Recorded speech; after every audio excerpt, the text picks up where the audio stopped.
single dad electrician shut down his daughter's school play. Even she begged him not to. "Dad, don't." Marcus Hale already had his hand on the red disconnect switch when his 15-year-old daughter grabbed his wrist.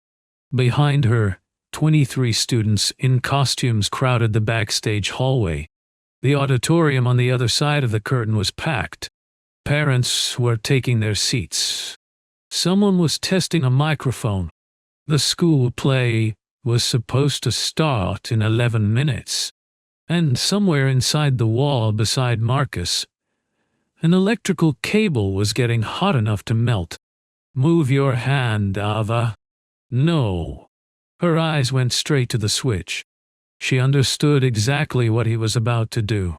"You promised me," she whispered. "You promised you'd actually stay this time." Marcus looked at her costume, the makeup she'd spent an hour doing, the nervous way she kept flexing her fingers. For 3 months, Ava had rehearsed for this. For 6 years, Marcus had been the father who sometimes arrived late because a transformer blew, a hospital lost power, or somebody's panel started smoking at 5 minutes before quitting time.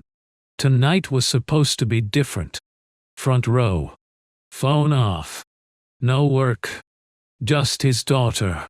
Then, Marcus smelled burnt insulation. "Ava, I need you to step back." "Dad, please." The lights above them flickered. Once. Twice. Then steadied. Ava looked up. Marcus didn't.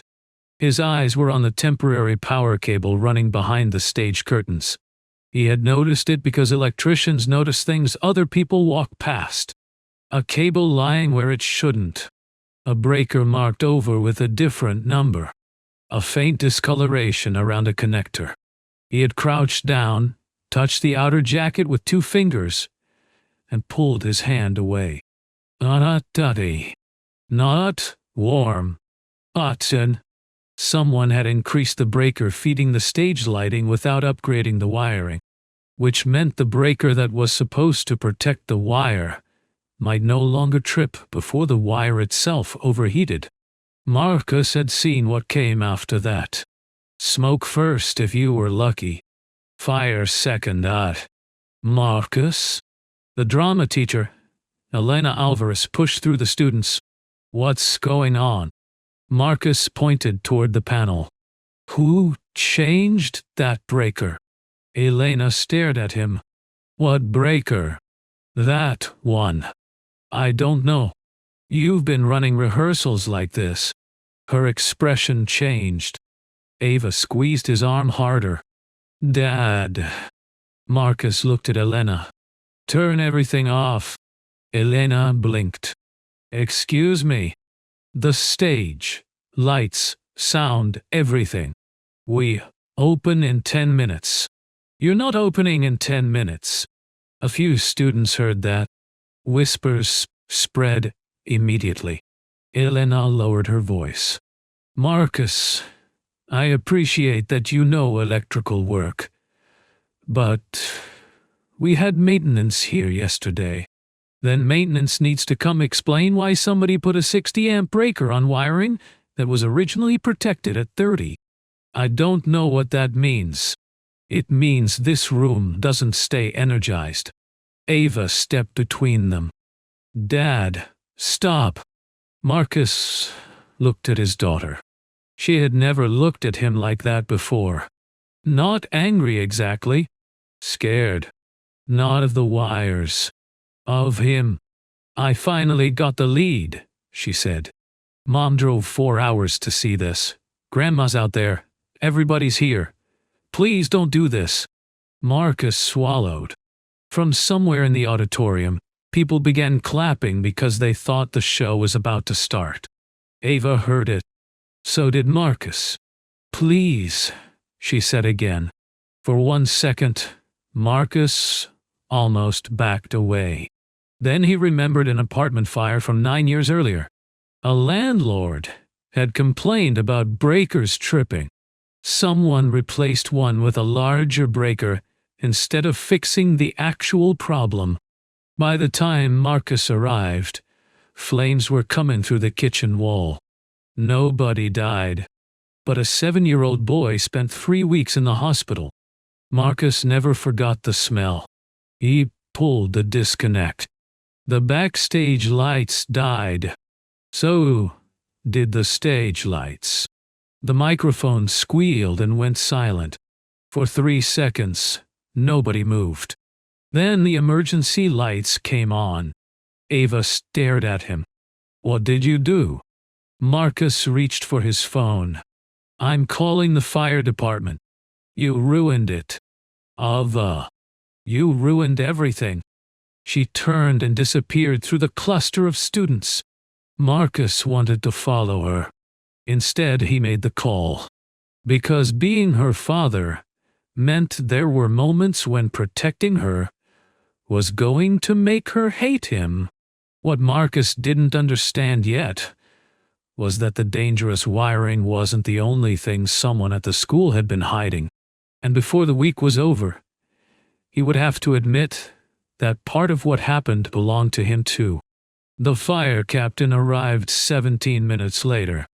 By then, hundreds of people were standing in the school lobby, trying to figure out why the auditorium had been evacuated. Marcus stayed backstage. Ava didn't speak to him. Neither did most of the cast. The principal, Dr. Renee Parker, did. She came backstage with the fire captain and the school's facilities supervisor, Frank Delaney. Frank was in his late 50s and had worked for the district longer than Marcus had lived in town. Marcus knew him. Not well, but well enough. They had crossed paths on school jobs before. Dr. Parker folded her arms. "Mr. Hale, I'm told you disconnected power to the auditorium without authorization." Marcus looked at Frank. "Did you change that breaker?" Frank's face tightened. "That's not what she asked you. It's what I'm asking you." The fire captain stepped between them.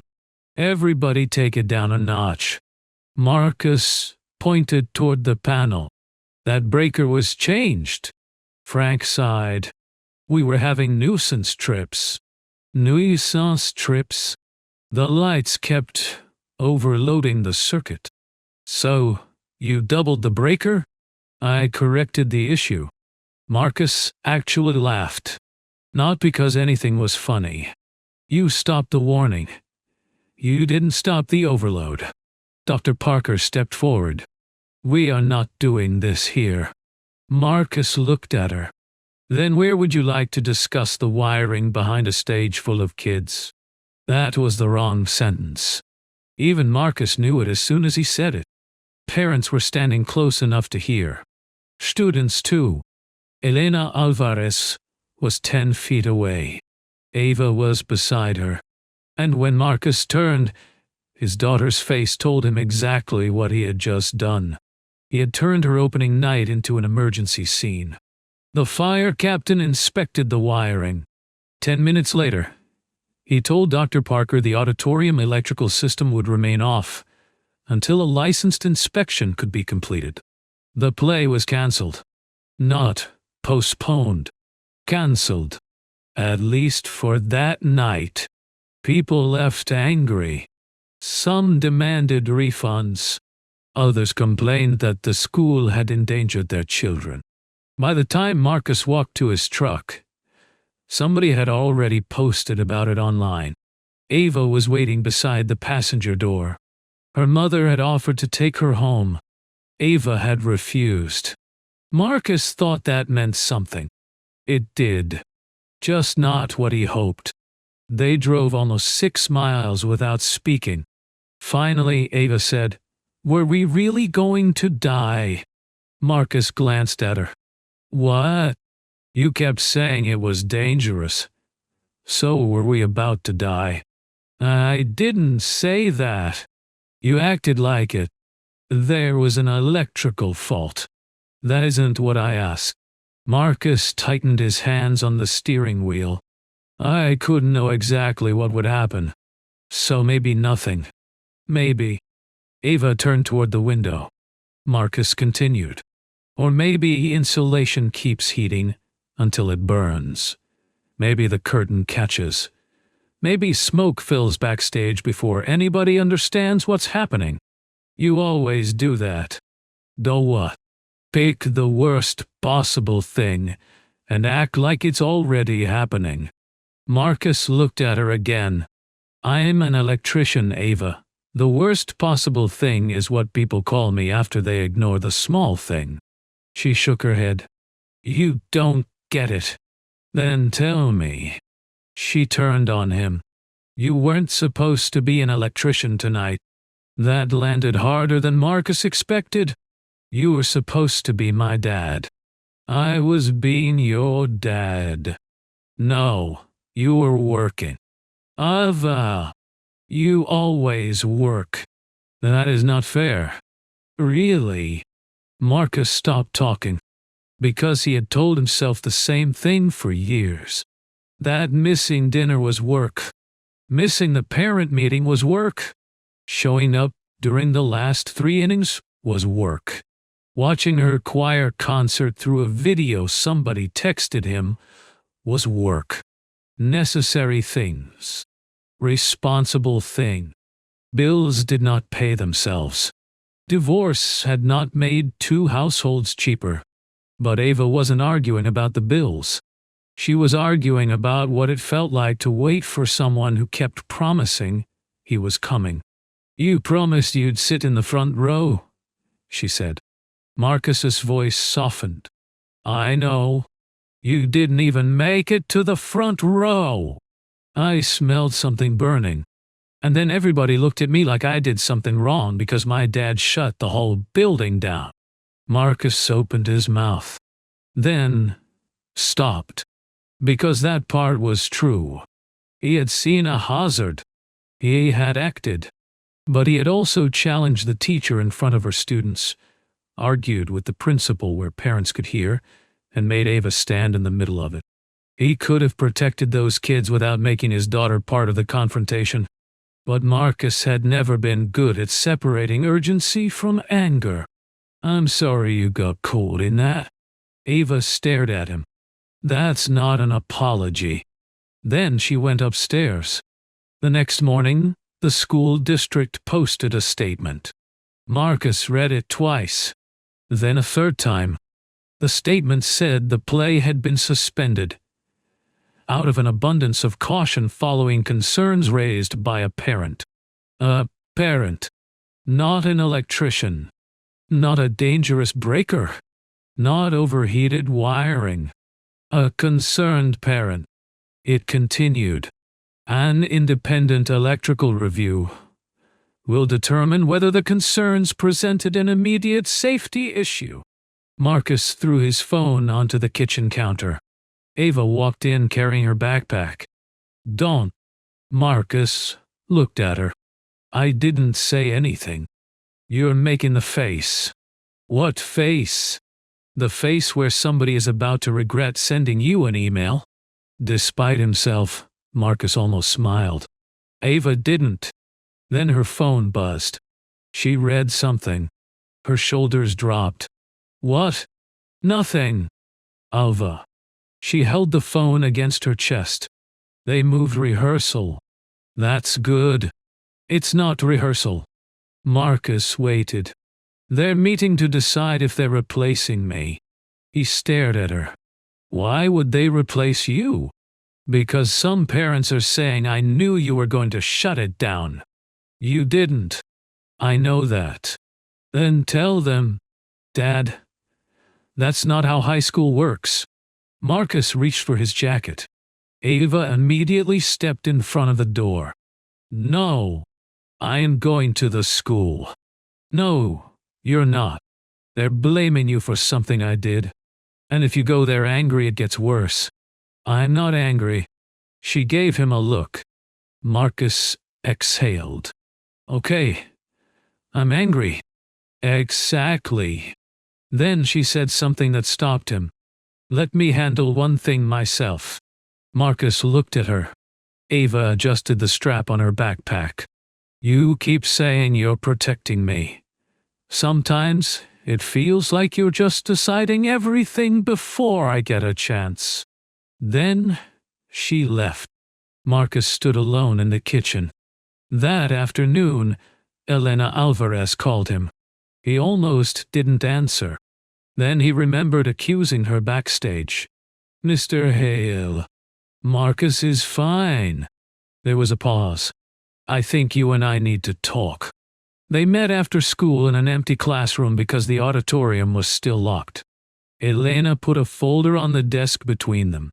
I didn't change that breaker. Marcus nodded. I figured that out. No, I don't think you have. She opened the folder. Inside were copies of maintenance requests. Marcus picked up the first. Stage left outlet overheating. Submitted 8 weeks earlier. Second request. Intermittent breaker trips during lighting rehearsals. Submitted 6 weeks earlier. Third. Burning odor near backstage panel. 3 weeks earlier. Marcus looked up. You reported all of this. Yes. What did Frank say? That the building is old. Marcus flipped to another page. He increased the breaker after your second complaint. I didn't know that until last night. Why didn't you stop rehearsals? Elena stared at him. Because every time I asked if the system was safe, I was told yes. She pulled out one more document. Marcus recognized his company's logo before he read a word. Hale and Benton Electrical Services.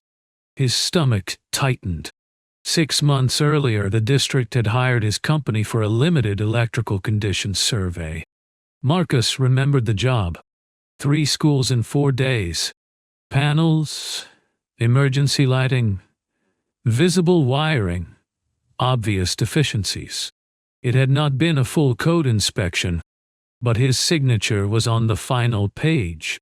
Marcus read the sentence Dr. Parker had highlighted. No immediately hazardous conditions observed during accessible visual inspection.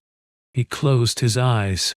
Elena said, That sentence has been quoted to me every time I complain. Marcus looked at her. That inspection was 6 months ago. I know. Darling, that breaker wasn't there. I know.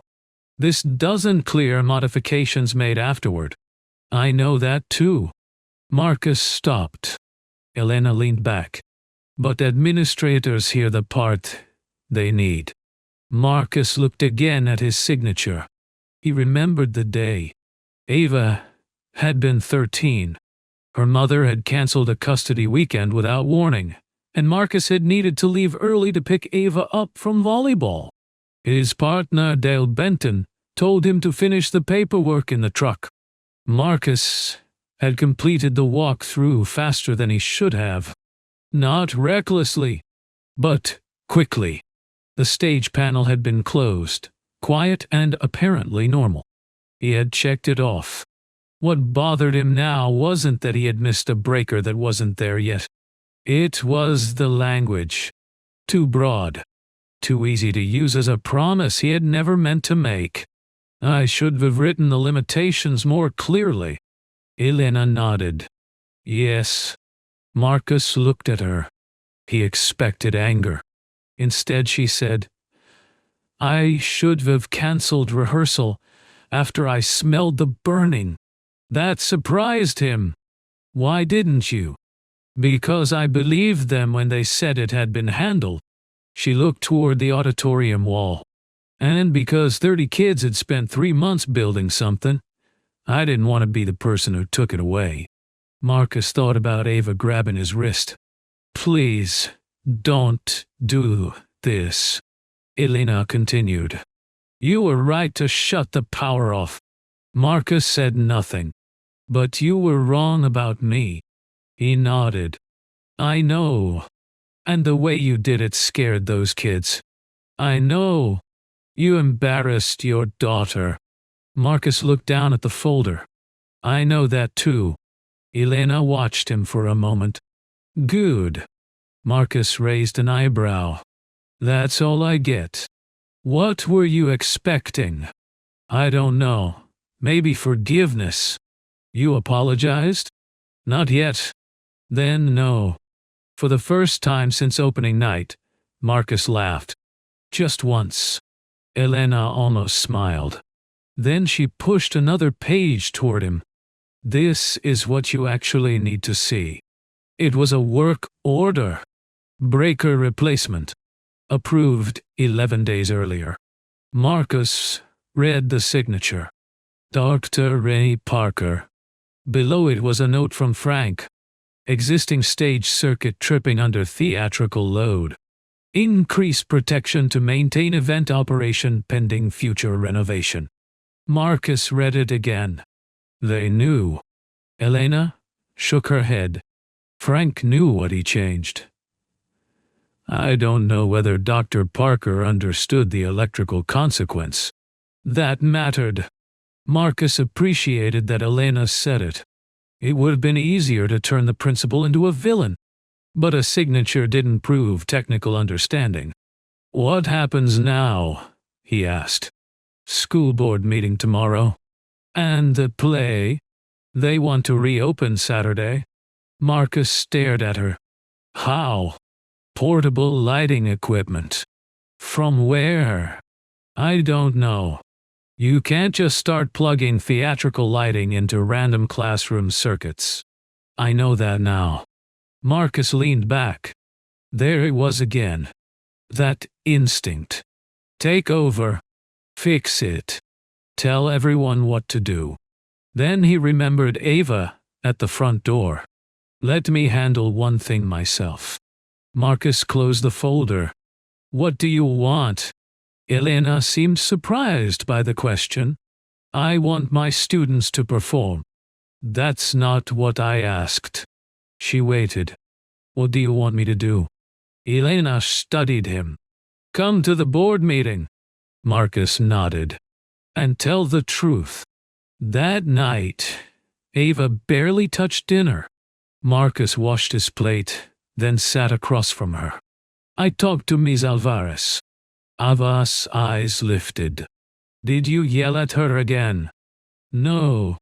Progress. Marcus accepted that. I owe you an apology.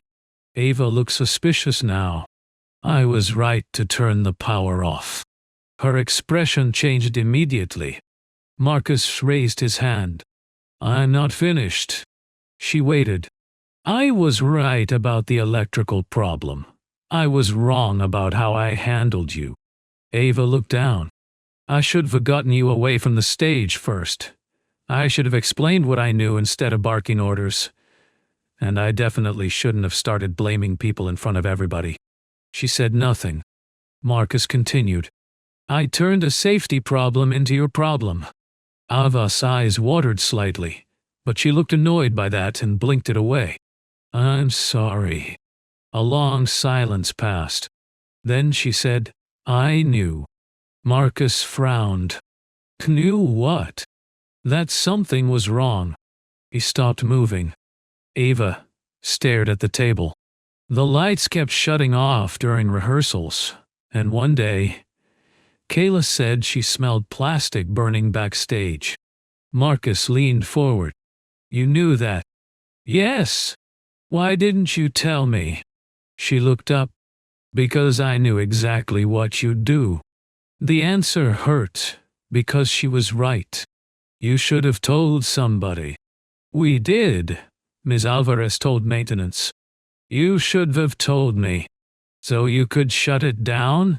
If it was dangerous, yes. Exactly. Marcus sat back. Ava wiped her eye quickly. I wanted one thing to just happen. He looked at her. One normal thing. No divorce schedule. No mom changing weekends. No you getting called to somebody's emergency. No teacher saying maybe. No money problem. No backup plan. She swallowed. I just wanted opening night. Marcus didn't try to fix that sentence. For once, he listened. Then Ava said, Some of the cast thinks it's my fault. It isn't. I told Kayla not to mention the smell to you." Marcus felt a flash of anger. He let it pass before speaking. "That was a bad decision. I know. It could have mattered. I know. But the adults were responsible for that building. Not you." Ava nodded. Marcus looked at her. "We both screwed something up." She gave him a small, miserable laugh. "Great family moment." "Pretty much." The next evening, the school board meeting filled half the district office. Parents came angry. Students came worried. Teachers came because they had heard the auditorium might stay closed for months. Marcus sat beside Ava. Not in front of her. Beside her. Dr. Parker spoke first. She explained that the district faced aging infrastructure across multiple buildings and that maintenance staff had been attempting to keep facilities operational with limited funding. Marcus agreed with more of that than he expected. Then she said the electrical condition report completed earlier that year had indicated no immediate hazardous conditions. Several people turned toward Marcus. Ava did too. Dr. Parker continued. Mr. Hale signed that report. There it was. Marcus felt Ava stiffen beside him. He could have defended himself immediately. The breaker change happened months later. The inspection was visual. The report had limitations. All true. Instead, he waited until public comment. When his name was called, Marcus walked to the microphone carrying the folder Elena had shown him. My name is Marcus Hale. I'm a licensed electrician. I'm also Ava Hale's father. He looked toward the board. First, I want to clear something up. I did sign the report Dr. Parker referenced. Whispers moved through the room. Marcus continued. It was a limited visual survey. It was not a certification that nobody could create a dangerous condition later. He paused. But my wording should have been clearer. That quieted the room. I've spent 2 days being angry that people use my report to justify decisions it was never meant to justify. Marcus looked down at the paper. But I wrote the report, so I need to own my part in that. Across the room, Dale Benton, his business partner, was sitting near the door. His expression told Marcus they were going to have a very uncomfortable conversation afterward. Marcus continued anyway. The breaker I found opening night was installed 11 days earlier. The stage circuit had been tripping repeatedly. Instead of reducing the electrical load or repairing the circuit, the breaker was increased. Frank Delaney shifted in his chair. Marcus did not point at him. He had learned something from the first night. This did not need a villain. It needed a solution that allowed more current through wiring that was never designed for it. The overheated connector I found was not theoretical.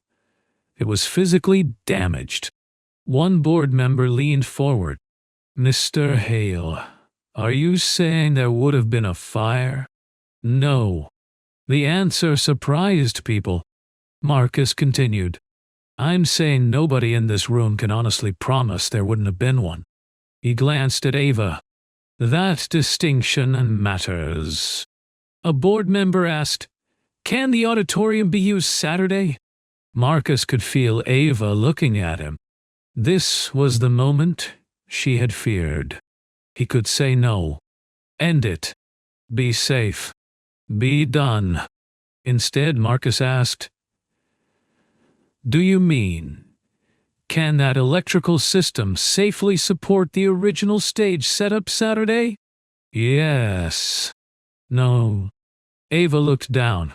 Then Marcus continued. But that doesn't mean the students can't perform. She looked back up. Marcus placed another sheet on the podium. I walked the middle school gym this afternoon with permission from their facilities manager. It has sufficient capacity for temporary theatrical equipment. If we use a separate distribution setup, reduce the lighting load, and have everything inspected before students enter." Dr. Parker frowned. "Who authorized that?" "No one yet." Marcus looked at the board. "That's why I'm here." He was not offering to secretly rig something.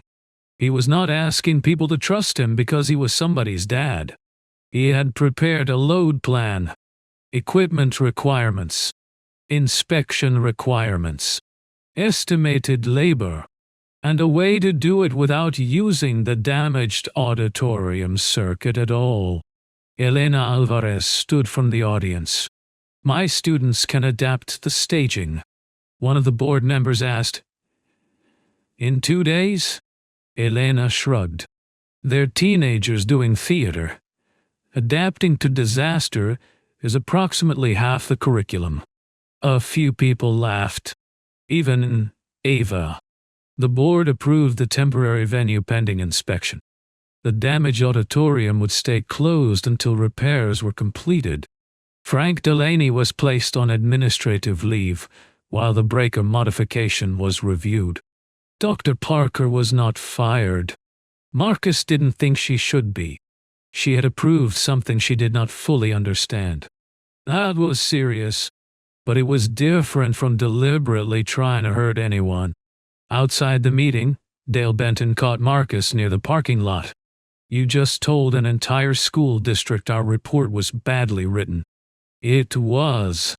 You signed it." "I know. Which means our insurance company is going to love tomorrow." "I know." Dale stared at him, then shook his head. "You could have explained the limitation without volunteering that." Marcus looked back through the building doors. Ava was standing with the cast. For once, she wasn't watching him solve something. She was handling her own mess.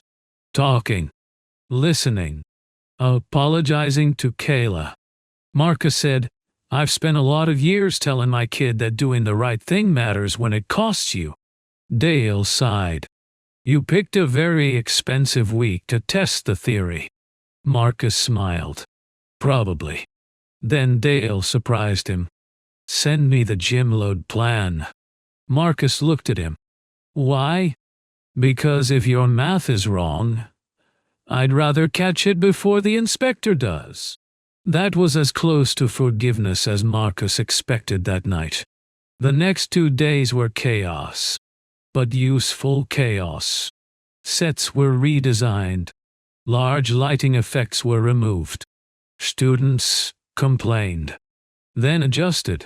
Marcus brought 2 licensed electricians from his company after hours, not to rescue the school, to install what had been approved. Every cable was secured, every load calculated, every connection inspected. Ava stayed away from him during most of it. Marcus led her. Late Friday afternoon, the inspector signed off. Marcus found Ava sitting alone on the bottom row of the gym bleachers. "You okay?" She shrugged. "Everybody's still mad." "At you?" "Some." "At me?" "Most. Fair." Ava smiled slightly. Then it disappeared. "I don't think I want to do it." Marcus sat beside her. He wanted to say 3 months. He wanted to say, "Don't let people ruin this for you." He wanted to say, "You'll regret quitting." Instead, he asked, "Why?" "Because now everybody's going to watch me thinking about all this." "Maybe. And if something goes wrong." She didn't finish. Marcus waited. Finally, Ava said, "I just wanted it to be perfect." Marcus nodded. "That was probably never on the table." She looked at him. "Helpful. I am serious." He gestured toward the gym. "There are basketball lines running through your set. Half your lights are gone. Somebody's grandmother is sewing a curtain in the hallway." Ava laughed despite herself. Marcus continued. "So perfect is dead. Thanks, Dad." But you can still decide whether it matters. She looked toward the makeshift stage. Marcus stood. I shut down your play because I thought something dangerous was happening. He put his hands in his pockets. But whether you walk onto that stage tomorrow is not my decision. Then he left. Saturday night, Marcus arrived 40 minutes early. Ava's mother was already there. So was her grandmother. Marcus sat in the front row, exactly where he had promised. His phone rang 10 minutes before curtain. Work. Dar. He looked at the screen, then at the stage. 6 days earlier, he would have answered automatically. Instead, he sent the call to Dale. They had arranged coverage, not because work had stopped mattering, because Marcus had finally admitted that being dependable at work and being dependable at home were not always the same thing. The lights dimmed. Not the fancy lights they had planned. Just enough. Ava walked onto the stage. For the first few seconds, Marcus forgot every breaker, every board meeting, every argument. He saw his daughter. Not the kid who needed protecting. Not the teenager who had made a mistake. Not another responsibility Marcus needed to manage. A young woman doing something difficult because she had decided she still wanted to do it. Halfway through the first act, Ava looked toward the front row. Marcus was there. She paused for less than a second. Nobody else would have noticed. Marcus did. Then she continued. After the final scene, the audience stood. Marcus stayed where he was for a moment. He had spent his career believing his job was to notice the thing everyone else missed. The loose connection. The overloaded circuit. The warning sign. That week, he realized he had missed something much closer. His daughter did need him to protect her. But she also needed him to trust her enough to let her make choices, make mistakes, and sometimes be angry with him.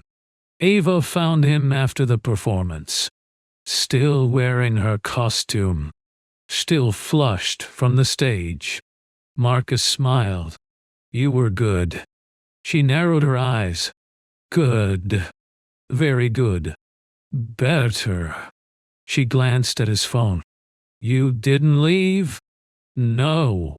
No emergency? There was. Ava looked surprised. Marcus shrugged. Someone else handled it. She stared at him for a second. Then she hugged him. It wasn't dramatic. She didn't suddenly forgive every missed dinner, every late arrival or opening night. Marcus didn't expect her to. Some things required more than one good week. But as they walked toward the parking lot, Ava stopped. Dad? Yeah? If I ever tell you a breaker is making a weird noise. Marcus looked at her. Please tell me immediately. She smiled. I was going to say maybe don't shut down the entire county. No promises. She laughed. And Marcus realized that sometimes doing the right thing meant pulling the switch when everyone was begging you not to. Sometimes it meant admitting you pulled it the wrong way. And sometimes protecting your child meant knowing when to step in and when to sit in the front row and simply stay. If this story meant something to you, subscribe and stay with us for the next one.